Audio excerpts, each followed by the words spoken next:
আজকে আমরা 9:30টার দিকে একটা খবর পাই যে পশ্চিম আনন্দনগর উড়িয়াপাড়ার জলার কাছে একটা ডেড বডি হ্যাঙ্গিং হয়েছে। একটা বডি হ্যাঙ্গিং হয়েছে এই অনুযায়ী আমরা পুলিশ আই এখানে, এবং পরে এটা আইডেন্টিফিকেশন হয়েছে। তারপরে উড়িয়াপাড়া, নাম হয়েছে অমৃত শীল, বয়স 25, আর তার বাবার নাম মন্টু শীল, বাবা নাই। তো সে আগে থেকেই কিছু ড্রাগস ইউজ করতো, বর্তমানে কিছুদিন করে না, কিন্তু সে ঠিকভাবে ভাতও খাইতে পারে না, অসুস্থ 4-5 দিন ধরে।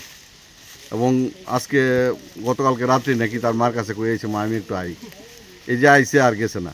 তখন তারা সকালে 8টার সময় ওই বালু তুলতে আইসে লোকরা, তখন তারা দেখছে যে সে একটা হ্যাঙ্গিং, তারা মানে হ্যাঙ্গিং একটা লোক আছে। তখন আমরা খবর দিয়েছি আর কি, আমরা এলাম। এই অনুযায়ী আমরা কাজ চলছে, এবং আমরা ফরেন্সিক আনাইছি। ফরেন্সিক টিম আছে এখানে, কাজ করতেছে। আমরাও 4-5 অফিসার আছি।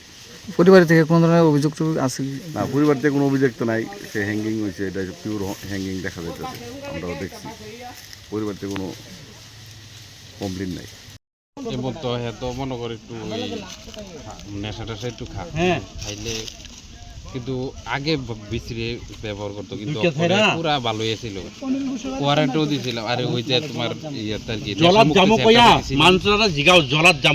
পরে আইনা অনেকদিন রাখছি, রাখার পরে পরে তারপর আবার বন্ধু বান্ধবের লোক একটু টুকটাক কত কয়ালাম নেশাটা এমন ভাবে বাড়ছে, মানে ঠিকঠাক থাকুন মানে খুব কষ্ট। কাজকর্ম করতো কিছু কাজ করতো না। ওই শুরু আমার মধ্যম বাইরের লগে সেলুনের দোকানে কাজ করতো, কাজটা শিখতো আর কি। তো এই হঠাৎ করে কিতা জানি হইলো, কালকে কি টাকা বাড়তে পেরেছে? কিচ্ছু কয় না তো, সব মনের বুঝি রাখে, কোনো কিছু কয় না কেউ। বা ফোন টোন কিছু আইসো? ফোন টোন কিছু ফোনও রাখে গেছে, টার্গেট করে লেছে কালকে। হ্যাঁ আমি বুঝে লেছি একটা আইডিয়া করে, মানে মনে এক হইলে বাড়িতে আইতো না, বা এই কাণ্ড যে করবো এটা তো আমি জীবনে ভাবছি না, কল্পনা ভাবছি না। এর মন তো স্ট্রং আছিল, কিন্তু এমন তোর যে কাণ্ড করবো আমি কল্পনাই ভাবছি না। বা কোনো অন্য এর নাম? অমৃত শীল। বয়স কত বলে? বয়স 25 এমন।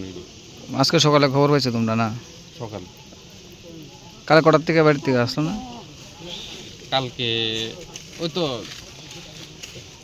10-11টার পরের থেকে নাই আর কি, অনেক